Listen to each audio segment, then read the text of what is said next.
welcome back to Baby We Eat. Today we are making a classic Southern cornbread. For our ingredients, we have yellow cornmeal, all-purpose flour, baking powder, salt, eggs, buttermilk, and unsalted butter. The first thing you want to do, you want to preheat your oven to 400 degrees.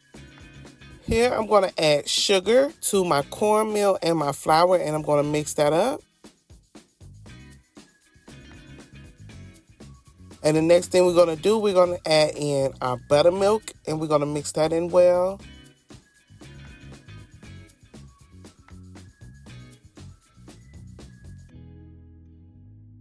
Here I'm going to add in my egg and my melted butter, and we're just going to mix those together.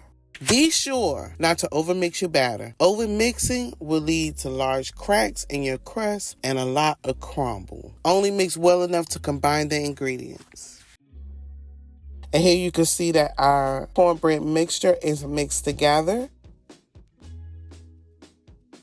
In your cast iron pot, the one that you have in the oven, you want to add your butter so that it can melt. And once it is finished melting, we're going to add our cornbread mixture into that. And we're going to bake our cornbread at 400 degrees, anywhere from 10 to 12 minutes. And once it is done, we're going to take it out and we're going to add some butter to the top of our Southern cornbread. And once it has cooled off, we're going to slice it and we're going to enjoy our classic Southern cornbread. This cornbread is delicious with some collard greens and some baked macaroni and cheese with a side of barbecue baked chicken.